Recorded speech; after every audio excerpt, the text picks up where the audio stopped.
Ko kore ke u hupanga i ngahi whatapu toa pēu to tonu ke whatapu atu i pongpongini. Ka tā mō koe whainga maari koe ni. Ke whakahoko atua e polokalama koe i ai pēsi o e honua ki i nalalafu. Ko ku hingo a ko palpisi naua me i Salt Lake City, Utah. Pea ko whitai taia rea ki mō tōlono kotoa. Ko mō mea mai ke tau polokalama koe i e pongpongini. Ka maa ki mō tō te mō mai ngahi whainga maari e iho mutai mi atata ke mo siofia i ai polokalama koe ni. Ko kore ke lau maari e ke ne hanga o tāpo ki na au. Ko hiko ngai mea nei whai ki ai hawakai mo sio. Mo TEUTEU ke lava ke toni i koe pia mo au. I he konga ko ia o e lau konga o e hau o mui mui a te au. Ai aku tau hanga o talanoa i he pongpongini. Ko e hange ko ia ku ke mea i. Ko e laukonga ko ia ki he ahoni. Ko e tohi a mātiu wahe hono tolu. Luke wahe hono tolu. Pea hū mai rewa ihe wikendi a maake ai wahe uruaki. Ai a koe tau fuafua la veni pe tala noa ki he tangata koe ni ko maake. Ka koutui ki mua ke tau lawe ki he ngahi wahe koe ni. Pea moe ngahi mea nai hoko i he ngahi wahe koe ni. O koutui ku maho inga apito ke tau to'o mai ha ngahi fo i vesi mahalo pe tolu. Pea mehe e tau whamatala whaka osi. O whekau aki pea moe EIKI ko ia ko sisu kalaisi. Pea teu to'o ai ngahi vesi koe ni. Mehe tohi aluke wahe honoa. Pea teu to'o mai moe ai vesi whanoa. O behe vesi whanoa ko ia o e luke wahe wa.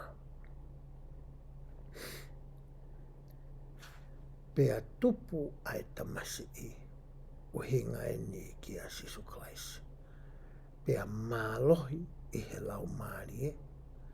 Pea whonu ia i he poto.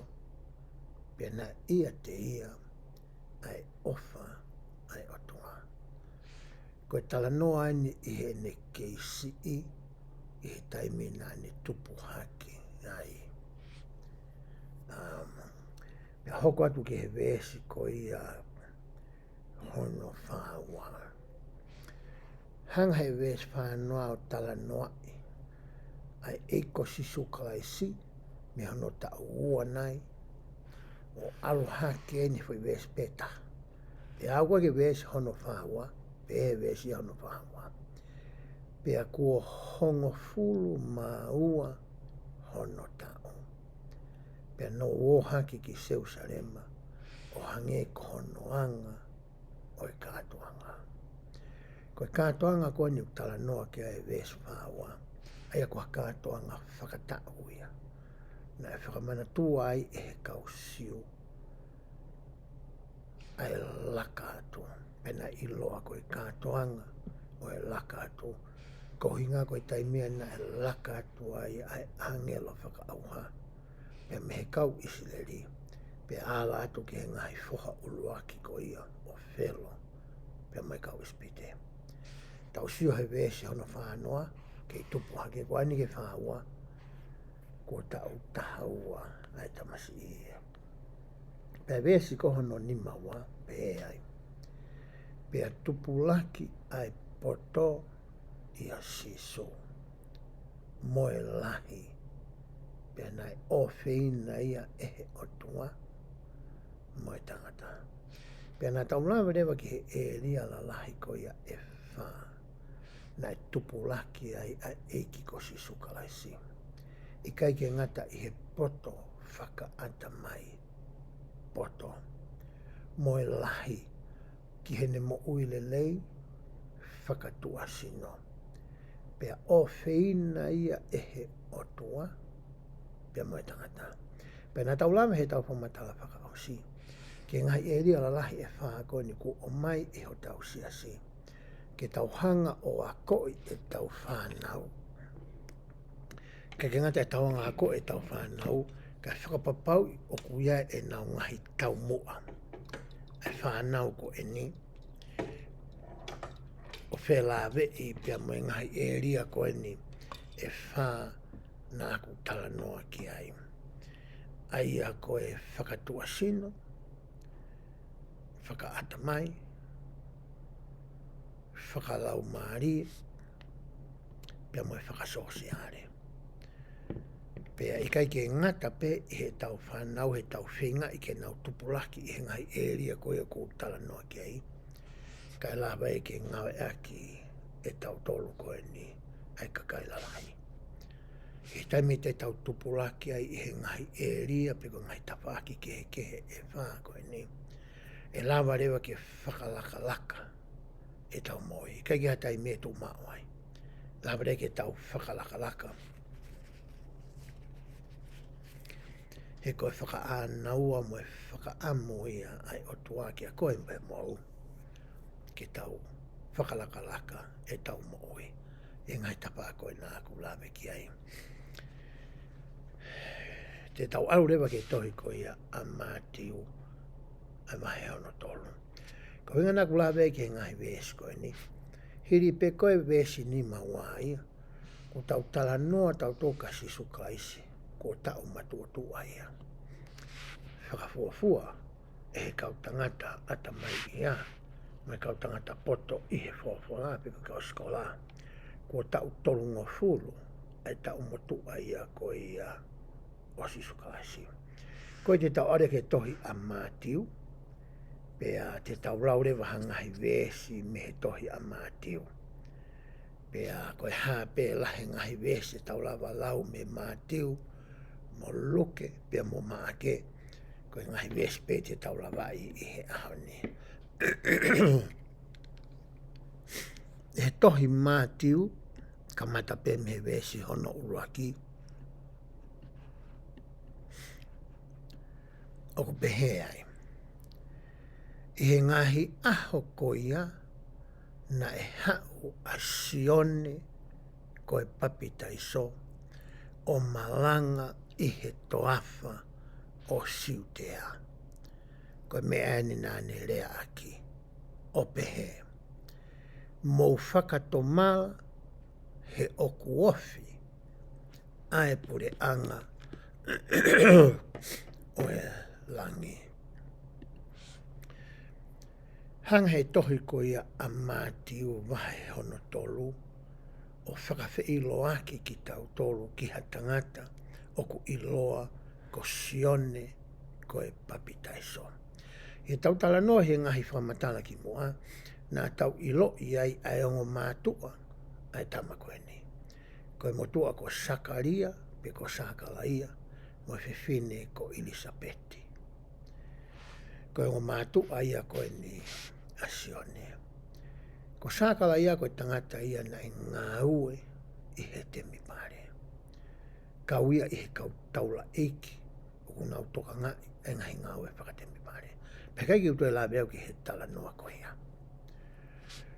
O tau waka fuki he tau tā noha e ue ke kuosi, ki he wahe whanua e ua na e whingawe aki ai ai kosi sukalasi.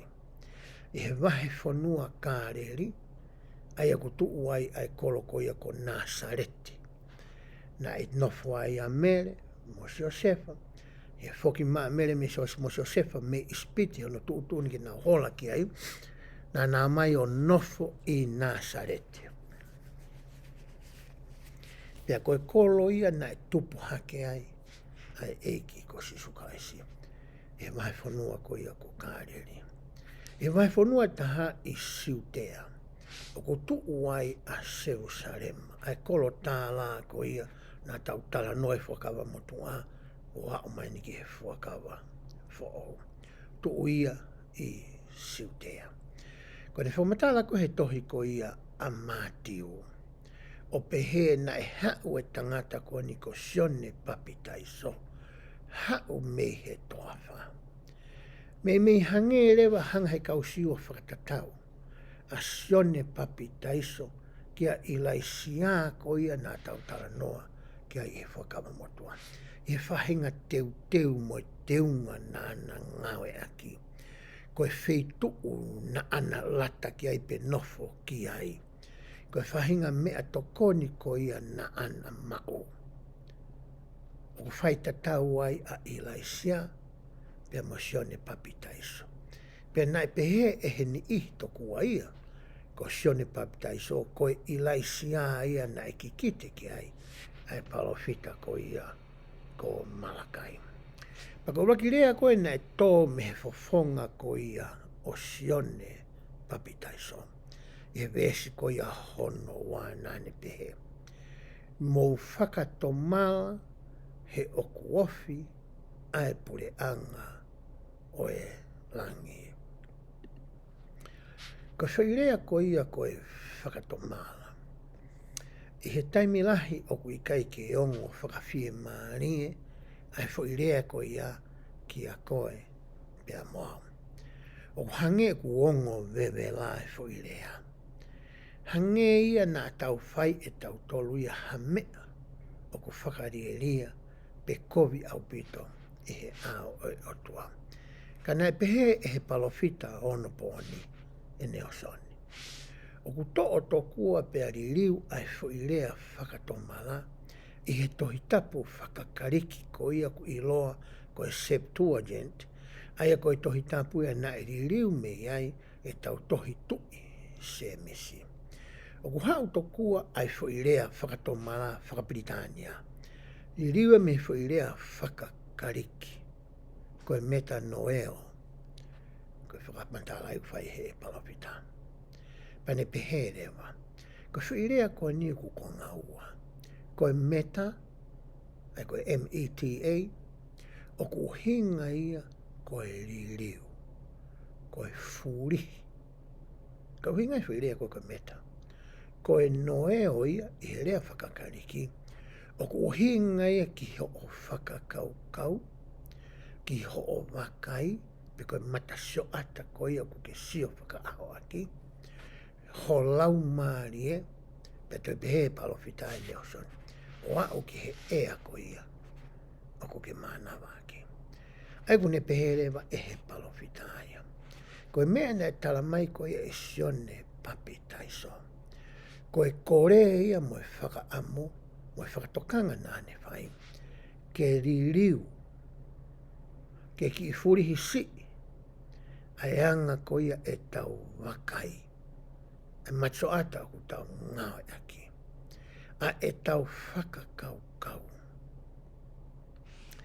He ko mea ko ku hoko he taimi ko o ku furihi e peririu e tau whakakaukau.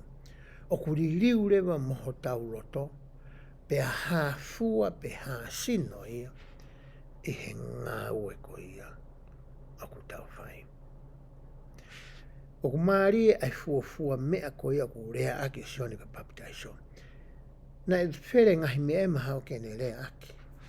Ka koe rea na e tō me whafonga o e palofita koe ni. Nāne pehe ke tau whakatomala. Nai kai ke whakangata a e rea ia ko ia ki hono taimi. Ko e rea ia ko ia na e mooni mototonu ia i hono taimi. He ko ia na e hoko ko e whakamelo melo. Ko ia na e o mai kene TEUTEU ai HALA ko hi ko e misa ia pe ko e alo o e otua. Pe au ku ke iongo mai ai rea a sione papitaiso. Ai au whakaaunga e he kau palofita kotoa mehi iono a o a o mai ki hahoni. Ko e whakatokanga ki a koe pe a moau ki ta whakatomala. Hoko atu e lau ko ia ai vesi hono tolu. He ko eni ia na e rea ki ai palofita ko Isaia. O pehe. Ko e reo o e tokotaha o ku kalanga i he toa wha. Mou TEUTEU ai e HALA o e EIKI.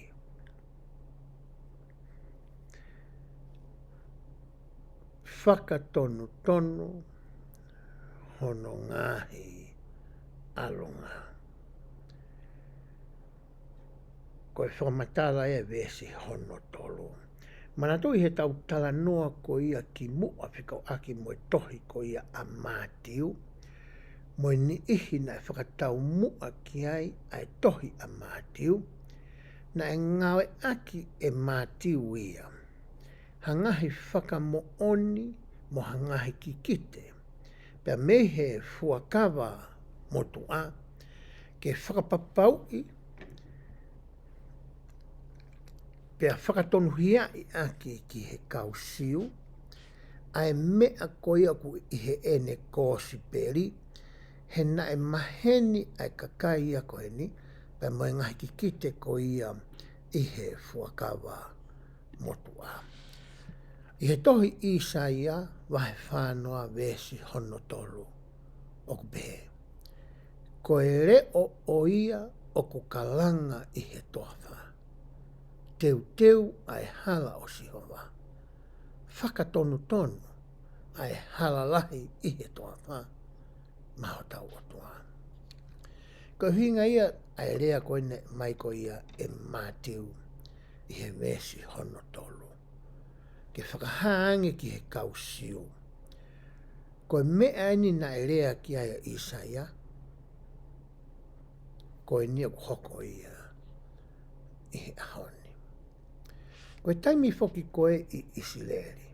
E he taimi o whanonga horo ai a tui.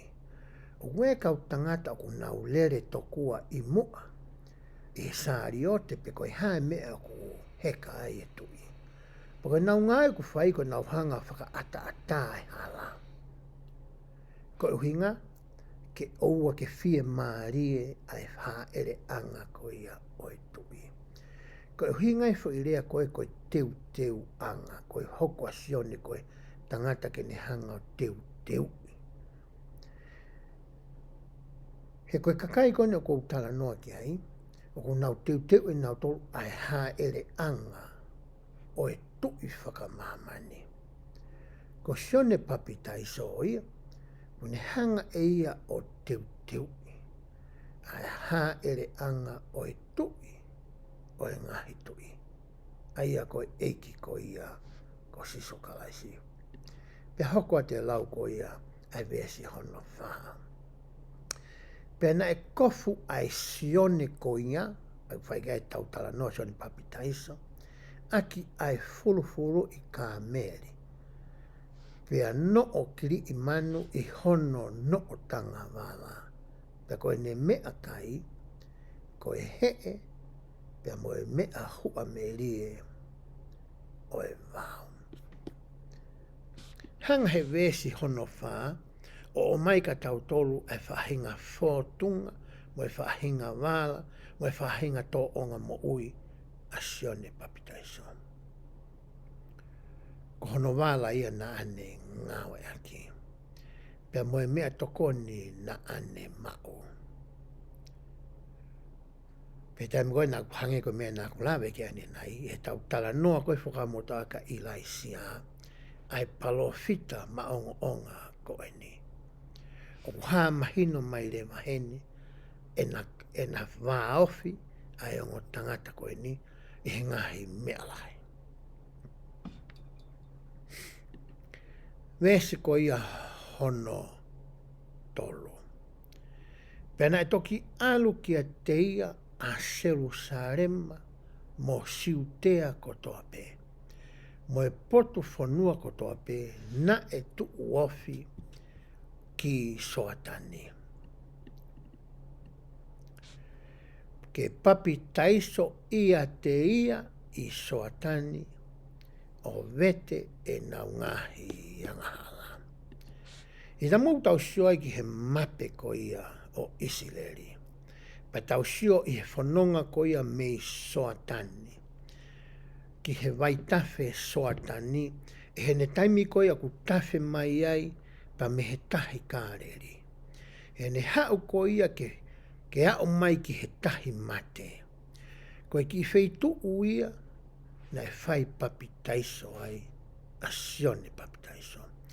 Pea koe whanonga me seu sarema ia ki he wheitu koe ni, nei ka koha whanonga ia na e ofi.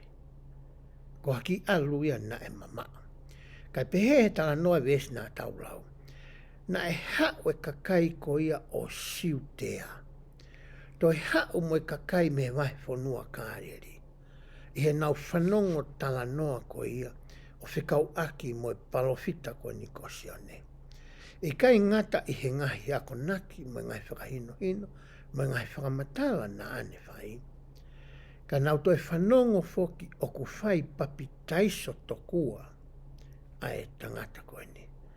Na nau hao, koe kongalahi koe nau fie ilo, koe niihi na nau iai na nau tui, pia nau pikitai ki ngai whakahino hino koe ia asione. Pia na e whakahārema e nau tui, e nau loto fie maarie, ke papi taiso ki nau tono. E hokatu ko ia ai vesi hono fitu.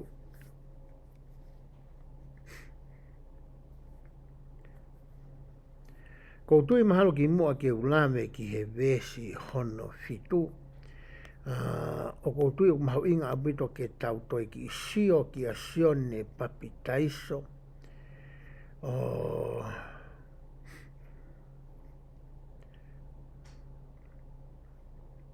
O whikau aki pea moha ngahi whakaha, i ono pōni, e lama ke tau toe mao ha mahino, o ku toe lahi ange, o whikau aki pea moe tangata koe ni ko sione papi taiso. Pea koutui ke tau mao ai fwoi mahino ko ia moe whakakaukau ko ia.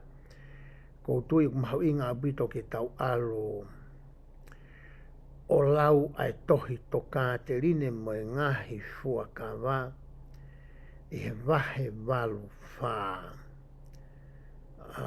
Koutui koe ki ngahi vēsia tene hanga o mai ka te ki tau tolu. Ha ki whakamatala whikau aki pia mosione ko ia koe papi taiso. I he toka te rine mo e ngahi fuakawa, e wahe walu whā, pea he kai ki ulau atu ai ngahi vesi ki mua, i he fwoi vesi ko ia te ulau atu ki ai, ka te utoa pe vesi ko ia whikau aki mosione koe papi taiso. Pe vesi hono ua fitu. Aia koe ongo re rei ia, koe ongo re rei o e whakatomala, moe papi taiso, moe whakamore o e anga hala. Pea moe whono o e ngahi whikau whakatua sino. Aia na e pure he eiki i hono hou hau.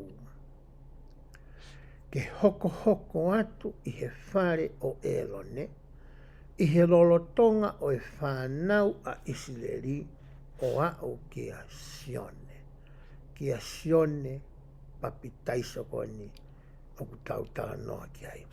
Aia na e whakotu o hake e he otua a sione papi taiso. Ko whonu ia i he laumārie mā oni, pia mehe mānawa, pe koe manawa o ene whae. Hoko te vesi hono ua malo. He na e papi taiso ia, sione. Lorotonga ene keisi i.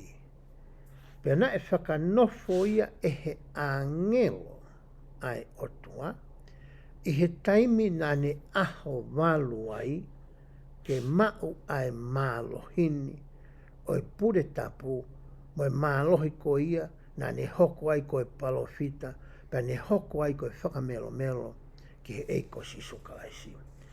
Ke i kunai ai pure anga o e kausiu, pia ke whakatonu ai haere anga o e eiki, ki mua i he ao o hono kakai, ke teuteu i ati nau tolu, ki he haere mai ai eiki, aia kua tuku ki hono to'u kupu ai mālohi kotoa pēr. Tala noa ai u vesi ko ni me ngai vesi ki mua. O whikau aki mo ongo mawhai whakapure tapu e ua. Pe koe mawhai whakaotua mautonua ngeia e ua. Koe lakanga whakamelekse te ki, mo e lakanga whakaelone. Aia na e mauia e Mosese, i he taimina ni tataki e whaahinga ko ia Israeli, me ispite ke whanua talawa. Pe he taimi koe na e talanga taa i pe anga tuu ai e kau Israeli, na e to orewa ai lakanga pe koe mawhai whakaotua ia ko ia. Kai o mai rewa ai mawhai pe koe lakanga whakaelone, o whiohi mai mo Israeli o au mai. Kia sione koe papitaiso. Aia koe toko taha whakamui mui taha ia, na ane mau pea ngawe aki. Ai mawhai whakaotua ko ia, koe pure tapo whakaelone. O inga na whihui he toko lahi, na e mau mei whe e sione papitaiso, ai totonu mo e ngofua, mo e mawhai koe ke ne whakahoko i ngawe koe ni. Koe e asiadu he ngai vesi koe na akulau atu. Tau whakamalo ke ngai whakaha i ono pōni. Ke ne hanga o toi whakaatala, ke ne hanga o toi whakamāmai, ki tau tolu o whikau aki mo e ngā ue ai tangata koe ni ko sioni papitaiso. Hoko atu e lau ko ia ai vesi o pehe. Pea i he mamata, i he nau mamata ko hau ai tokolahi, o e kau whāresi, mo e kau sātusi, ki he ene papitaiso, na e pehe e ia ki a teki nau tolu. Ai whānau ai ngata whekai. Ko hai, na ne waloki aki mau tolu, ke puna me he hou hau e hau. Ko ia, mo whakaha a ngahi fua, o ko ngari, mo e whakatomala. Ko mena e tala noa ki ai asione papitaiso ia. Ko e whakatomala koe ku ne hanga o malangai, ai ku ne tala mai. Ta o ku iai hono fua ona.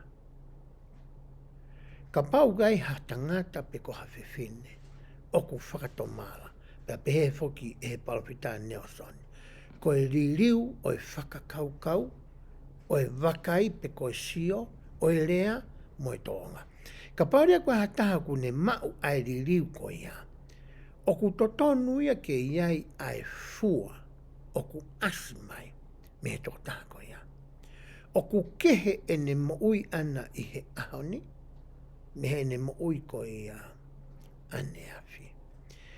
Pe haurewa wha i kulupu la lahi e ua, o ku tala noa ki ai vesi ko ni. Uluaki, ko e kau whāresi. Ua, ko e kau sātusi. Ko e whehu i lewa. Ko e hae ongo kulupu pe ko e ki i pāti ko ni ku i loa, ko e kau whāresi, mo e kau sātusi. Ko e taimi whe, na e kamata ai ke asi mai ki mua. I he nofo whakasosa i eti ko ia, ai kau siu, ai ongo kulupu e ua ko e neo. I he tautala noa koe ki mua whikau aki pia moe ki foi waha taimi ko ia mea Malakai, ki a Mātiu. Aia ku i loa i he rea Whakapritania, ko intertestament period. Koe waha taimi e koe ne kei ki ia palo fita ia, pe koha ngai whakaha. He taimi koe nei hū mai ai e kau kariki i he pure anga motua. Pea nau pure i koe ia pure anga motua.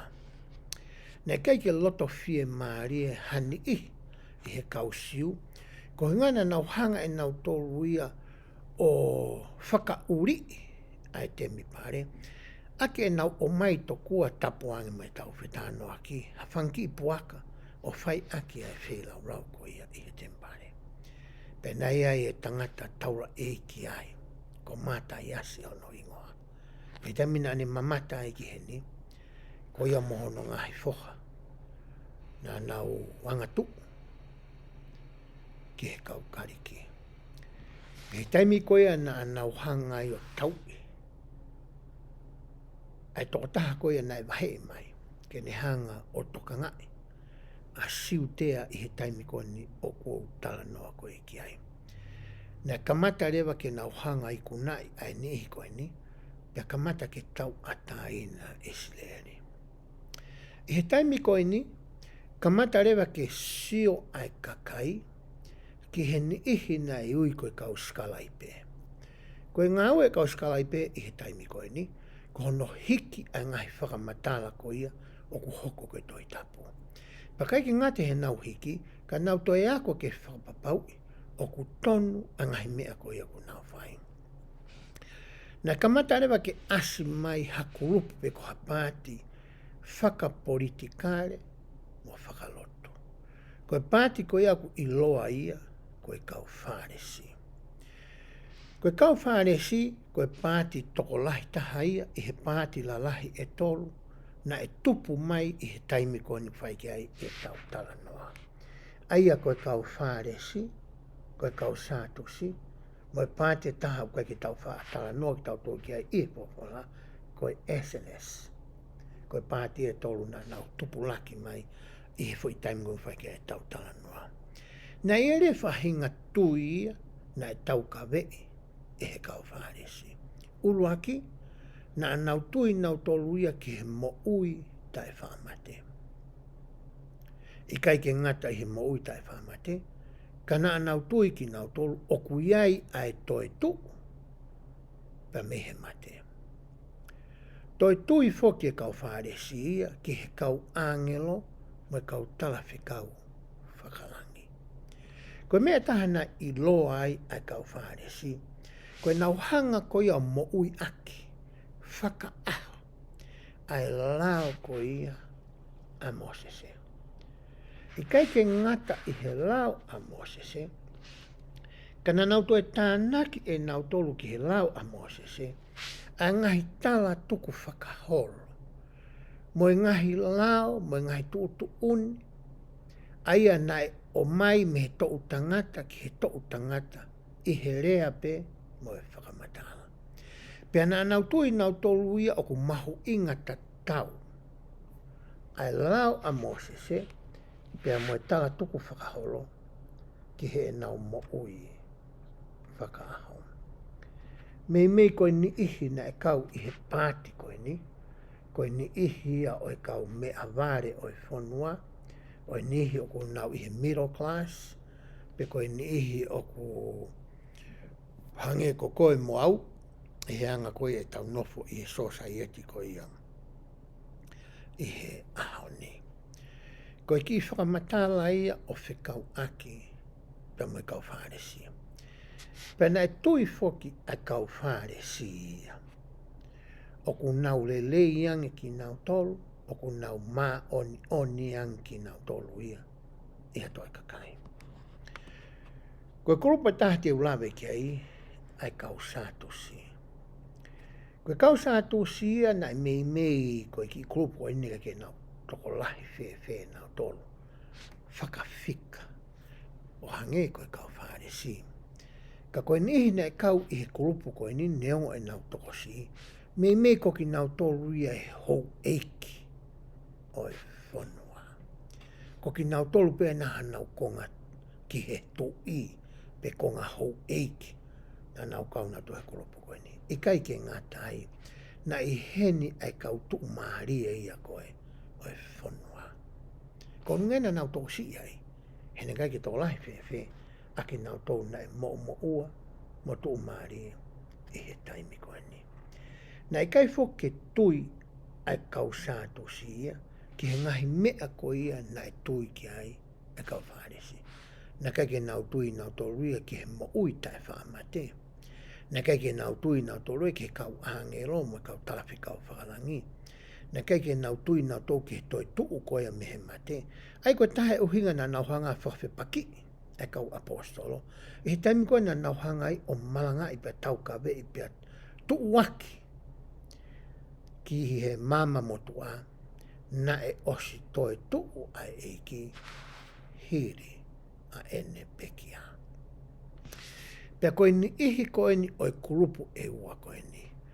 na e tokolahi hona au kau me mipa, na e kau i whakataha a rea ko ia, na ne hanga o purei, ai mo ui ai kau siu i he kuonga koini.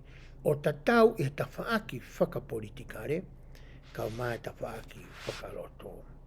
Ai koe ki kulupu pe koe whakataha rea koini i loa koe Sanhedrin, koe whai kulupu uia. Pe he tokua koe toko fitu noa, ai kau me mipa ai kulupu koini. Ai anai to'o me kau whāresi, pe a to'o pe me kau sātusi. Pe ana hanga he puri anga lo ma o whakaata ai kulupu koini, pe koe whakataha rea koini koe Sanhedrin.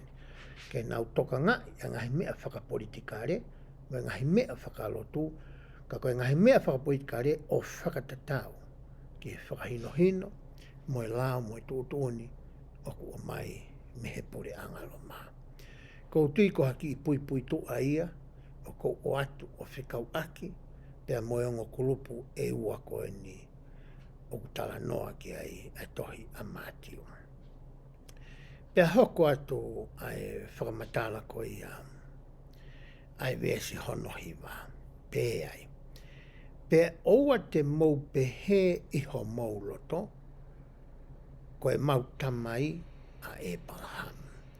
He kou tala ka teki mau tolu, o ku whaafai ehe otua, ke whakatupu i he ngahi makani, ai whanau ki a Abraham. Koe tahaya mea na e lau kau aki, e he ongo kulupu koe ni, ko e na tohi hoko tokua. Koe hako ki nau tolu o Abraham. Koe mea na talangi e sione ia kia ki nau tolu. Ka pau koe hako ki mou tolu o Abraham. Koe harewa mea au kai ki mou whai ai ngā ue ko ia, o ku totonu ke mou whai, koe uhi koe hako ki mou tolu o Abraham. He nei ai ngahi tala ofa na e whai ehe otua ki a Abraham. Koe whakamatala ai kau tangata e koe ni, a manaki tokua ki nau tolu ia, o hanga e fo i tohi hoko ata atape, ta e kau ai hanga ue. O whakapapau i te teki nau tolu, ai mo ui ta e ngata, ko hinga tokua koe hako ki nau tolu o Abraham. Whakamahino e sione ki he ni ihi koe ni, pia mo koe pia moau, o hange e ku lau kau aki e ki tau tolu he ahoni. Koe totoi isi leri mo oni koe pia moau.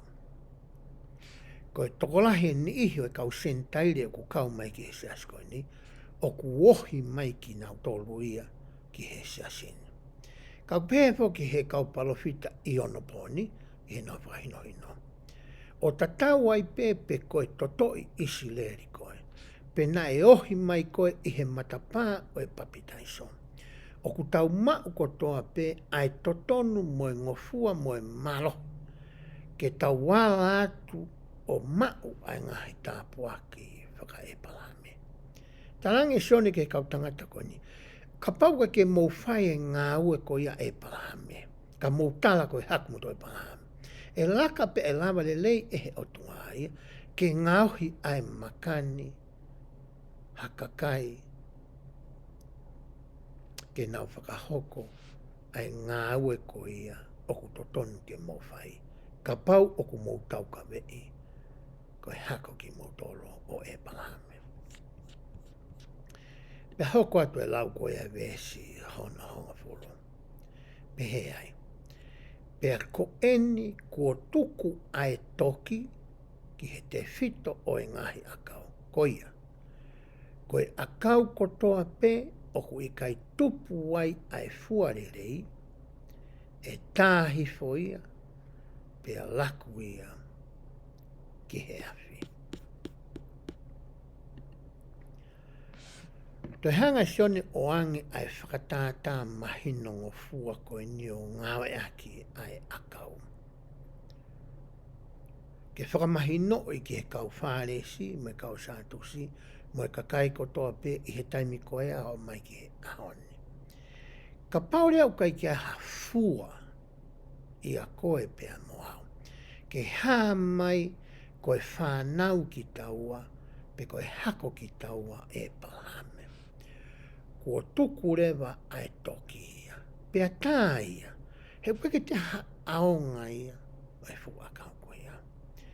Tau sio tau whanonga tala noa i he whorwhora hi tamina haere mai EIKI o nau sio ke fuufiki. Lau ma ui ui, koe amanaki, tokua e fua ai fuufiki koe ni. Hana tolu ia, ka ia hapoi fua e tāmatea. Hange ku hinga pehe ki ai e tala noa ku whai e sione.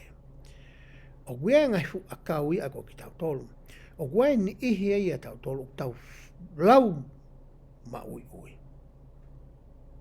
Toto atu e lau ia. Ka koe tai mou te ofe kuita ki ai, hala le lei, ke ia hapoi fua ia. Hange koe ni. Koe sāpati ko toa be u tau alua ki whare loto. Ihe sāpati ko toa be. Ka pau koe wike ni maua e tau. Sāpati ni maua u tau alua ki whare loto. Tau o ki whare loto. Whanongo he ngai malang. Whanongo he ngai kalasa. Moe hāfua. Pa tau pehe ku tau. O ku tau lau ma ui ui. Ka koe tau whoki mai koe me whare loto ki he mōnite. Ki he tōnaki. Kai ki hafo i fua ia e tamatea. E asi pia mea koe pia mo. Ta kei whai pe taua ai mea ta tau pe. Ta kei whai pe taua ia ai tau kape he Facebooka. Ta kei whai pe e taua ia loto kovi ki o ta kaunga api.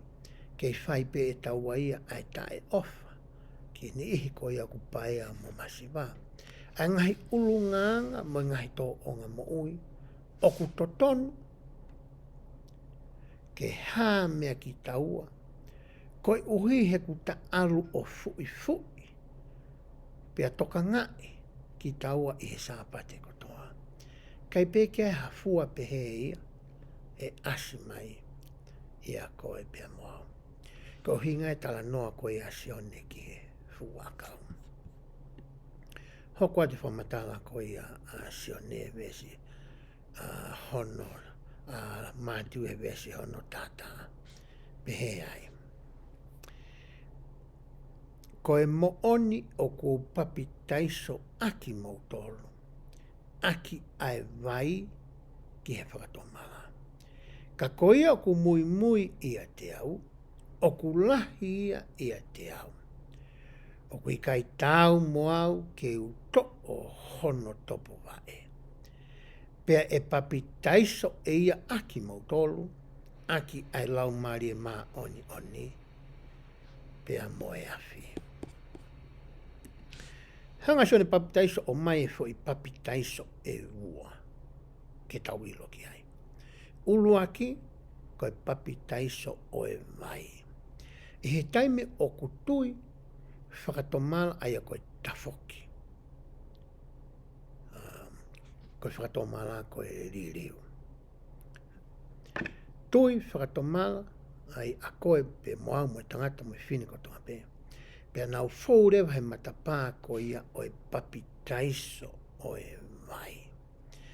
Here papi taiso ko ia o e vai o ku ikai ke kakato a papi taiso u tala noa kia ia sione. E fie maure e waia ke toi papi taiso aki ki tau tolu, a e afi. Aia koe whakataipe ia o e lau maari e maa oni oni. He kono hunga koe hiri koe a papi taiso ki tau aki a e vai, o kui ai pe whanki uri, o ku kei toi pe ia koe pe moa. O hange koe tala noa ai kau tangata ata mai ia, he taimi koe nau whengai ko ia, ke to'o ko ia ai koula hauhawa. Toa koe koula me kere kere. Pea nau haka rewa ia. O haka ia o alo e kakaha mo e vela o e awhiki hatuunga e ngangana. A ngahi uri whakanatula ko ia o ere meniti me he koula hauhawa. Ko e uhinga mo e tau mua ia o e papi taiso aki ko ia o e awhi.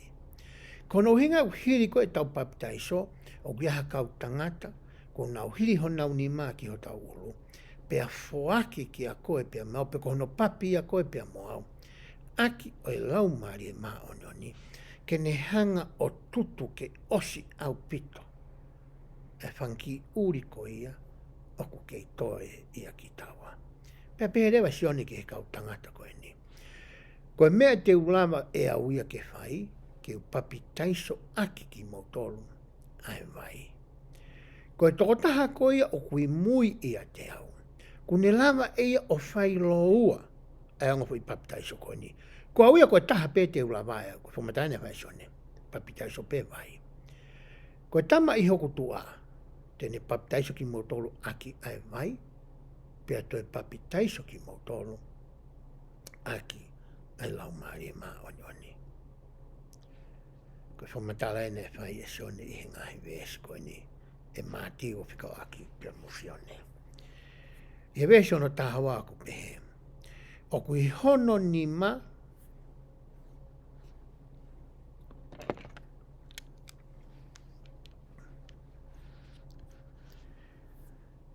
a hono i. Pea tene whakamaa au pito hono haha anga, o tānaki a hono wite ki he where oko, ka e tutu e ia ai kafu kafu, aki ai afi tai whaamate. Toi hanga e mātio o mai hatala noa, pe koha tō onga mo ui, pe koha ngāue, na e maheni mo e kau siu, aia na e whai i he kuonga ki mua pe koha motua, o a o mai ki he taimini. Ai koe tala noa i ke taimiko koe o i utu tau.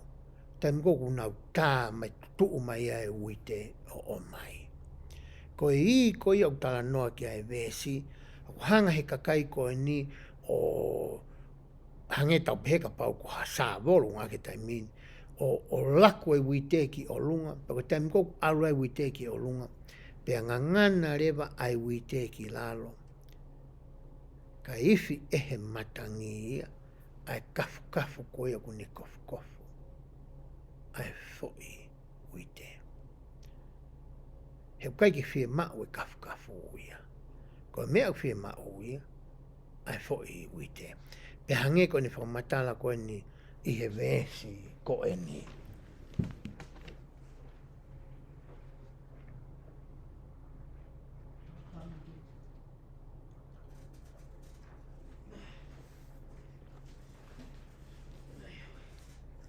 He vesi ko ia hono tahawa. Pera nā tau silawe tau tolu ki ai. I he ngahi whamatala koe nā tau whai koe ki mua. I he taimi nā tau tala noa ai ka lute mo nā o mi. O whikau aki pia mo pō asi. Mo whikau ako ia pia mo e wite. Pia koutu iau he kai ke toi mahu inga ia ke tau toi hanga. O whakamatala i whakaauliriki ia. Ka ku o mai e sione ai fo i whakatātā ko ia. Ke whakapapau i ki he nihi na e whanongo, ai misiona mo e ngā ue ko ia, e whai e he eiki ko sisu kalaisi. O whekau aki pea mo koe, pea mo au. Ke ne hanga o whakamaa koe pea moa. O hange ko ia koe tala noa whakatātā, o kune o mai ko ia ki he uite. Pe he vesi ko ia hono taha tolu, o ku pehe ai. Pe toki hau a sisu me kāreri, vai whanua kāreri me nāsareti. Toki hau a sisu me kāreri, ki soatani, ki a sione, ke papitaiso. Koe osia tohi koe a mātiu vai uruaki. Mātiu vai hono tolu. Te lauha ngahi vesi me he tohi aluke vai hono tolu hika ke tau toi lau na mei whai tatau pe a mātiu pea moloke. Ka te o mai peha ni ihi o i ngahi vesi me tohi a loke. Ke toi toni i ki tau tolu ke toi mahino ange ai whakatomala ko ia na e tala noa ki ai sione koe papitai so i he malanga ko ia na ane whai. Pea teu to'o mai ai vesi hono hongo fulu i he tohi ko ia alu ke vahe hono tolu. Pehe vesi ko ia hono hongo fulu.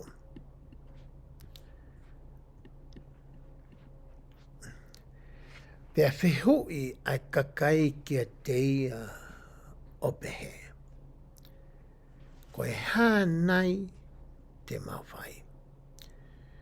Madue vesi walu mo hi wai tohi aluke. Nau tala foko e hako ki nau tolo e palahami ka pange sione. Kai ki hafua e asma ia mutolo. Pa nau whiu reka sione vesi ono pulo pehe. Koe hānai te mawhai. Pea koe taria nai whai koe sione. Pea rea ia o pehe ange kia te ki nau tolo. Ko ia o ku mau ai kofutua e ua ke ne whaki kia te ia o ku ikai mau. Pea ko ia o ku ne mau ai mea kai ke whai pehe whoki. E ke ange he kautama ia koe ni. Koe hārewa mea te mau whai. Ke mau hoko ai koe hako o e palami.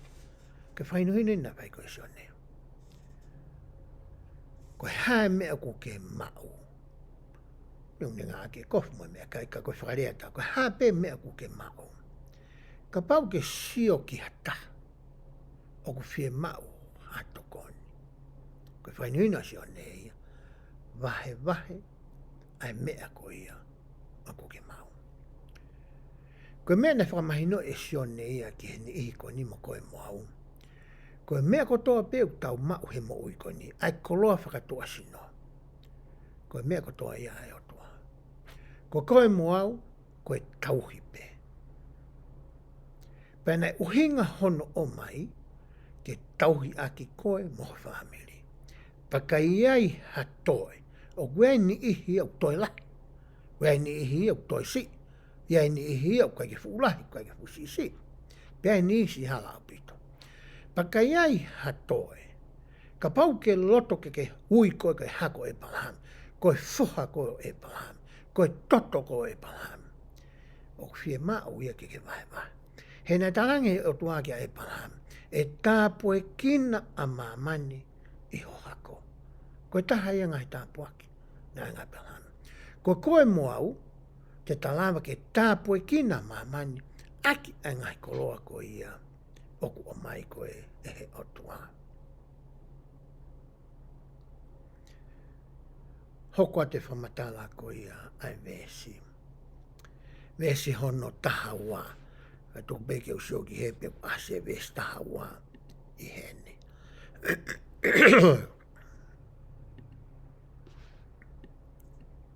Vesi hono taha wā ku pehe ia.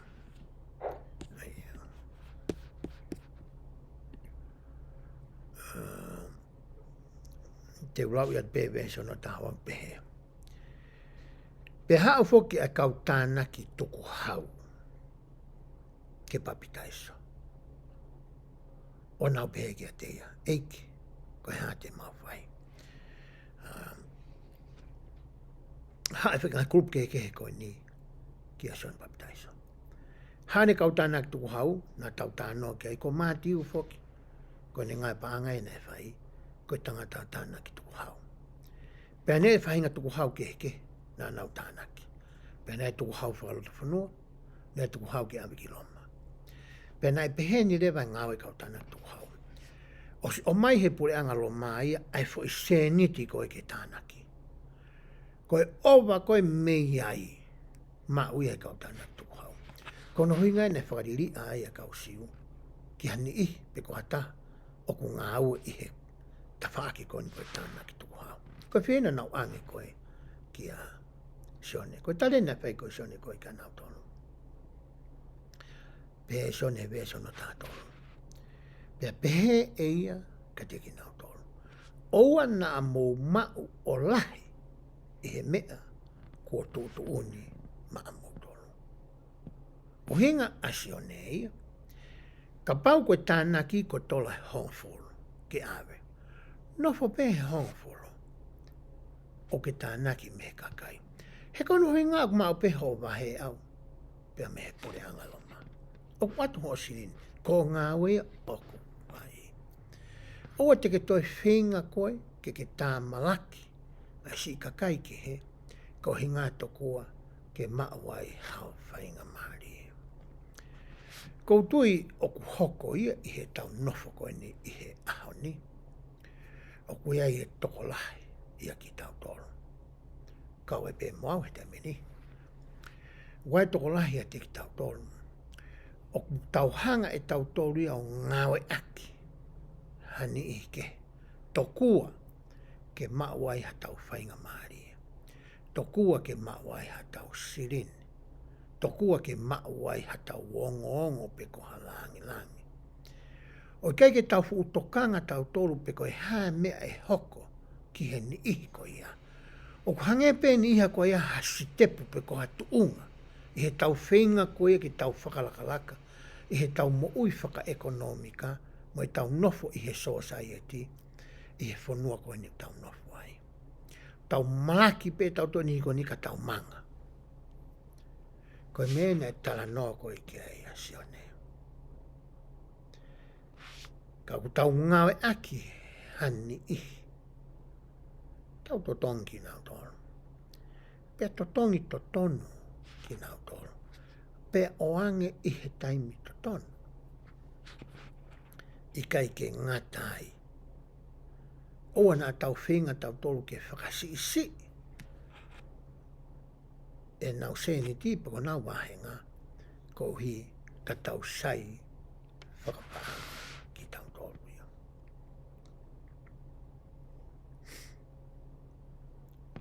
Koe tala noa ia koe moe tari nei whai e sione. Weso no tā whāu pehe ai. Pea whiohi i whoki e he kau tau kia te ia. Kau sotia inu whai kia tala noa. Tau tala noa koe he uraki mea whāresi sātosi. Tau hoko mai rewa ke he kau tāna tuhau. Tau wao mani ke kau sotia. Pehe kau tau kia te ia o pehe. Pea koe hā te mau whai. Pea pehe ia ka teki nau tolo. Oua na a whai whakamālohi kia ta. Pea oua na a lohi aki hata. Pea mou fie maarie i ho mou totongi. Koe whahino hino e nei whai e sione papi taiso ki he ngahi kurupu ke he kehe e tolu koe ni utau talanua ki ai. E koe ngahi kurupu e tolu koe ni o ku mei megu ne whakakāpui, whakaao niu e ia a ki tau tolu ko ia i he aho ni. He kai ki uto e lau ate vese hono taha no he na tau osi tala noa tau tolu ia ki ai. I he vese hono taha wā loku pehe. Pea lahi ai mea kehe kehe na ane malanga aki i he ene ki naki ki he kakai. Whamatalani a mātiu ki he ngahi whakahino hino mo e ngahi ako naki na e whai ko ia e sione ko e papitaisoa. Pea tautala noa re wani ki he taimi ko ia na e hao ai a sisukalaisi. Hao ni mei nasa leti o kāreri. Whenga mai eni ki siutea. Hao ki he waitafe soatani. Aia koe wheitu u mauraro taha ia i he tu u whakasio kālafi i ha wheitu i mamani. Ai waitafe ko ia soatani i he neha umai ko ia ki he tahi mate. Pena tau tala noa ai i he tau tala noa whakaosi ki he mahu inga ko ia o e whetu na e whai papitaiso ai asione, o hange ko ia, ko e kolosi koe, na e whai e so siua mo Isileli, i he fo i whetu koe ni, ki he whanua ko ia o e tala o wha. I he vesi ko ia hono wanoa, e vesi ono wa taha pehe ai. Pea kua papi taiso ai kakai kotoa pehe. Pea pehe ne papi taiso foki mo siso. Pea he ene lotu ne matoo ai langi. Pea mariu hifo ai lau maari e maa oni oni kia teia o hange koe sino o e lupe. Pea hoko mai mo e reo mihe langi o pehe. Ko hoku alo ofa anga koe. O kua ufie mahari e lahi. Ia te koe. Pea kua tolungo fulu nai ai tako o sisu. Aia nai ui koe foha o siesoifa. Aia koe foha o he lai. Hanga e fo i o wau koe ni nai whakahoko e sione. Mo e mea koe na ane mamata mo whanongo ki hai. O whakapapau i ki ho tauloto, ai te whito i tui ko ia ai seaso sisu klaise kaumane haki muini, o ku tolu ai otua. Pea ku nau mau ai sino maa vahe vahe. O ku ikai ke pehe o ku nau sino maa vahe vahe, ka koe toko tape. Ka whamonia ko mai koe ni e mātiu i he nehanga o mai ki a koe pia moau. Ai o wau e paptaiso koe ia nai whai e sione. Pērewa e se o sefa sa mitaia. Na ikai ke hau ai lau maari e mā oni onia o hange halupe. Ka whamatalai palapitai ka. He koe sino e lau maari e mā oni onia ku hange whotunga o e tangata. Ka wikai ki ai hahui mo hakakano mo atoto.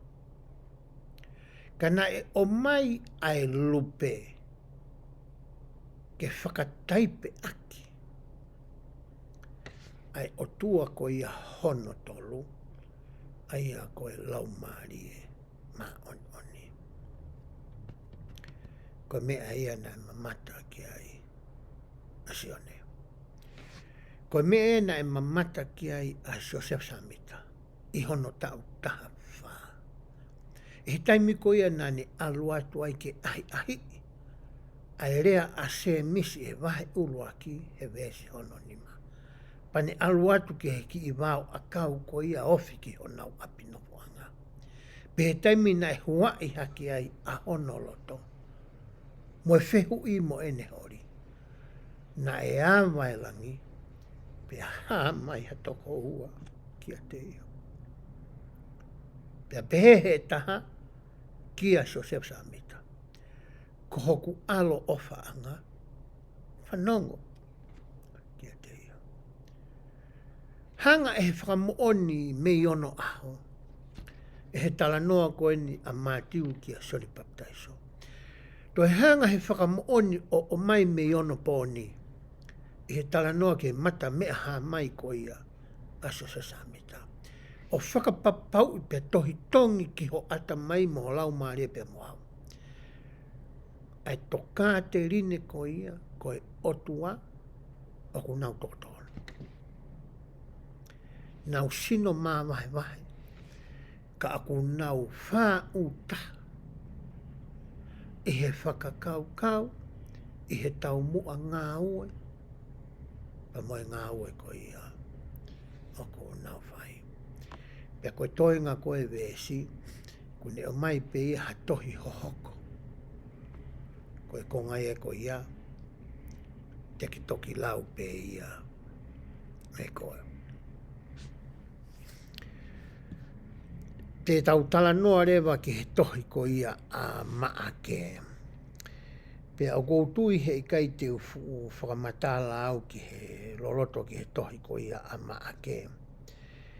O mahau inga pe ke tau lawe a whikau aki moha ki pio ka lafi. Pe ko haki pui pui tua ki a maake, ko unga ko laki taimeni u tautala noa ki a maake. Ko maake e foki na ia hono hingoa e taha. Na e uia ko sione maake. Aia koe toko taha ia na ne hanga o whau pia whakama opo opo. Ai tohi kone ku iloa, koe kōsi peri pe koe ongo le lei a maake.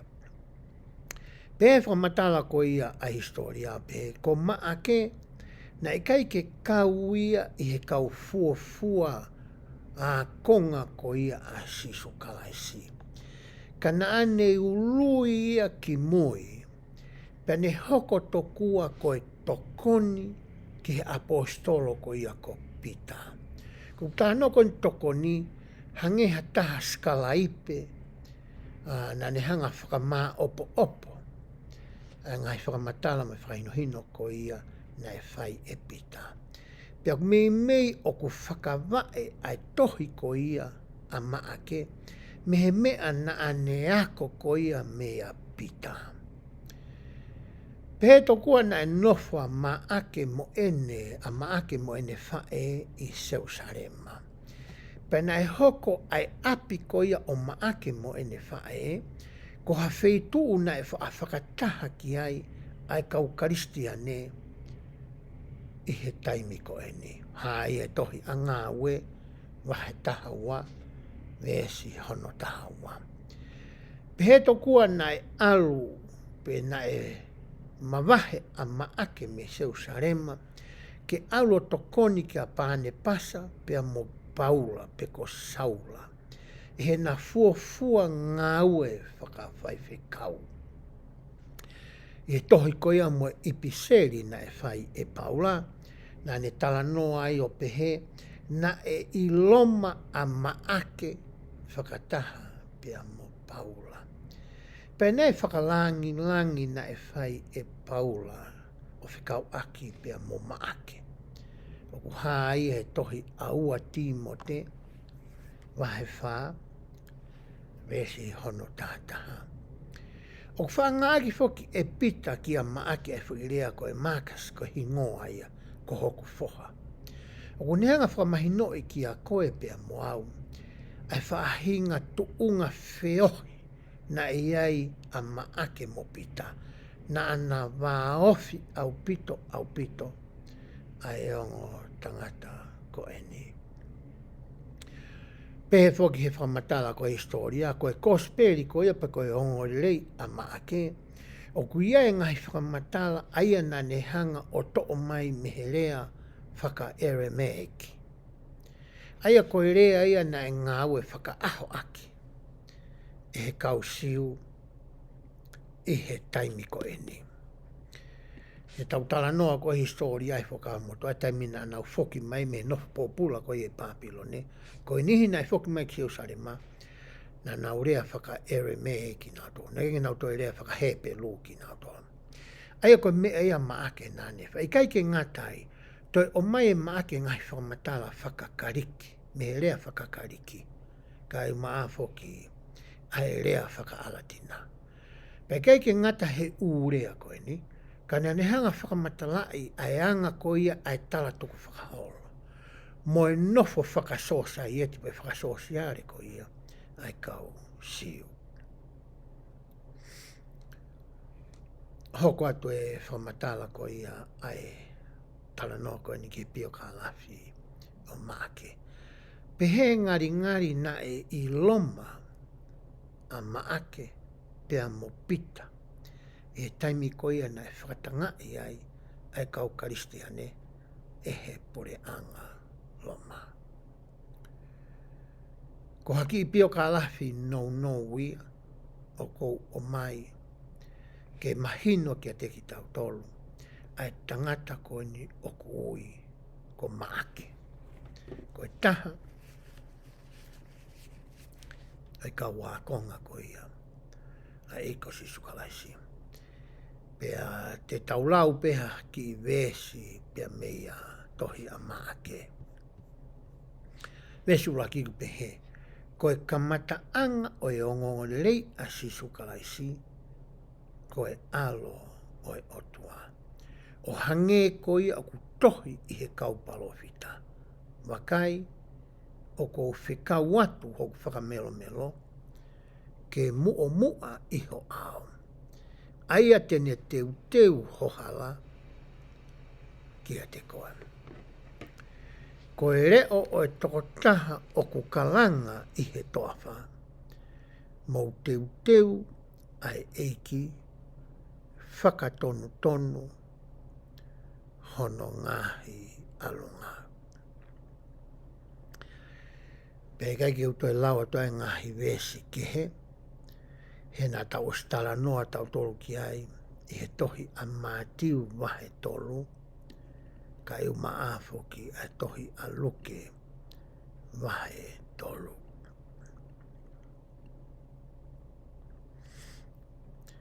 Pea i he toenga ngahi vesi koe nā oku asia tō, nā tau osi lawe ki tau tolu ia ki ai. Koutui koe mea maho inga ko ia nā tau lawe tau tō ki ai i he ahoni, i he tohi a mātiu, mo tohi ko ia aluke. Koe tau tala noa ki fui lea ko ia, koe whakatomala. Koe whakatomala ia, hange mea nā kulawe ki ai, aia koutoa mai me whamatala ko ia neosoni, o liu me fui lea whakakariki koe meta noeo. Koe hui ngā ia koe liu. O liu fui lea whakatomala me lea whakahepiru ko hui ngā koe tafoki. Koe tafoki. Liu e whakakariki, tafoki. A lea whakahepiru ia. Aia peherewa e neosonia. Koe whakatomala ia, koe koha mea ku hoko pe he ahoita. Pe koha foi mea pe ku hoko tuotape. Koe whakatomala ia, o ku hoko whakaaho ia. Koe te whito i mooni ia, mo e whainga maaria ko mai ki a koe moau, ke ta whakaao ngai whakaaho. He kui kai ke tau hauhaua. Ka ku hanga rewa e he whakatomala ia, o ne hanga ia ta ofi, a e whakamau mo e tautea, i he ne hoko mai koe ki a koe pia mau. He koe tamu o ta mau i ai lau ai otua, o kui ai e tautea ia o ku muiaki mai ai. Ka ku hanga he whi lau hui nai whai e iko sisukalaisi. O mai ki a koe moau i he tanga e ake whakatomala, ha whainga maaria ke ala mai ai mesi mo e alo ofa ai otua, ke ne whakanongai, ai whie mau ai tautea mo e whakamau. Koe toki taimia ku la mai ai alo ofa, ke ne whakawhie maaria i, ai whakamau mo e tautea. I he taimi uta ngau e aki ai, ai te whito i mooni ko ia, o e whakatomala. I he aho kotoa pe, o e ta mo ui i he whakamateria koe ni, pe he paiste ni neosoni. Ofa pe, o kuta whakaao ngai, ai whainga maari koe ni. Ai ki koe ni ko umai, ke lava ke taala atu, ke he alo ofa koe ia, ai otua, ke tau whakatomala. Pea koe whakatomala, hango me nā kulawe ki ai. Ko ha mea ku te sio atu ki ai, i he ako u tau whai, i he hao mui ki a te au. O ku ako i ai koe pia moau, ke toi mama e ta sio. Pea ta sio ko whakatoka ngai ngai mea ko ia, pea kore mai ke ta tafoki. Pea ta riliu, pea me he ulu nganga ko ia. Ka lawa rewa ke mau ai whiohi o i lau maari e maa onioni, ai koe papi taiso ia hono.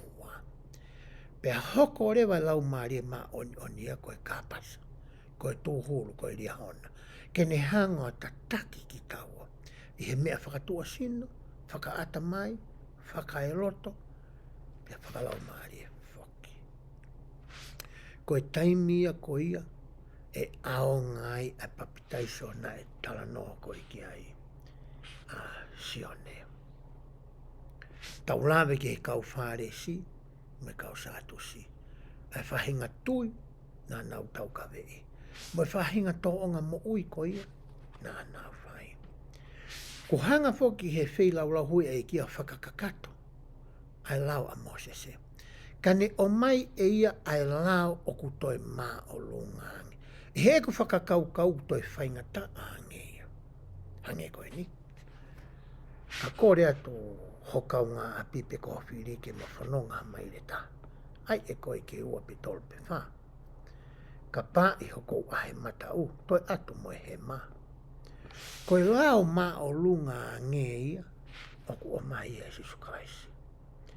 Na e mo ui aki e he kau whare si ma kau sātu si, anga he mea nā nau tui ki ai. Na i loa ki nau tolu i he taimi koe ni, i he nau mo ui whaka aho i api aki anga he mea koe ni. Whe rewa koe, te mā. Oku ta mo ui whaka aho aki, ai lao o e ngore rei, ai lao ai eko sisukalaisi, ai a oku mā o lungaangi. Pea ku ta kei whenga pe taua, ke ta mo ui ake lao a Mosese. Pea whakahoko me ngai whei lau lau tutu ko ia. Na e whai e tau whangata mai, mo e tau whangakui ko ia i mua. Hangi ko mea nani rea ki ai ki he kau ni whai. Ko e whi mao, ko e whei lau lau tutu, ka ki u te whi mao i ea. Ko whi mao e whei lau lau toi mao lungaangi. Ko sio atau ka holoto, pe mai kia. Ko whi mao ha taha o ku loto ma fesi fesi. Mo loto whakatoki lano. Sio mai e kia ki he loto he ahoni. Kake te sio mai ki ha ngāua ki tua ku tau whai. He la peke ta whatoa ngāua ka mama ho tau loto. Ko mea whi mahe e kia, ho tau loto. Ke oange ki a te ia. Me tau tala noa he ahoni, ki he o wau e papitai so o sisu kalaisi. Ke ne hanga whakapapau i ki a koe mau, oua to i ai hawewei ua. Koe otua, oku tolu. Oku tau ka vei e mamani i he ngahi wheitu lahi. O pehe oku taha pe otua. Ka unau sino ke he tolu. O ki kai ke pehe ai tui, ai siaso sisu klaisi ka mai ki meni, he ku whakawa e ia. I he whora koe nā tau lau. Ka neongo e nau sino kehe, ka aku nau whakakau ta, oku nau tau mua ta, oku nau ngā ue whakata. Ke lama ke whakahoko ai tau mua ko ia, mo e uhinga oku tai hene ai, ke whakahoko ai mo ui tae whaamate, mo e mo ui tae ngata, ke whahinga o i tangata, pia mo e whiwhine, pia mo e kakai katoa pē. Ko e whakakaukau ia oku o mai e he lau konga ko ia, o e ahoni. O whapē i he ta ako ko ia, mo ta lau a ngahi wahe koe ni, ta lava ke ta hanga o manatui. Pia lava ke ta hanga o whakaau ngai, ai mea ku tala noa ki ai, a mātiu wahe tolu, luke wahe tolu, mo e maake wahe ulu aki, ki he e ta mo'oi. I he ngahi ngāwe ko ia nai whai e he EIKI, i he toe ngai tohi ko ia a maake, teki toki lau pe ia e koe. Pia ku mahino ngofua pe ia, ki a koe i ho ako.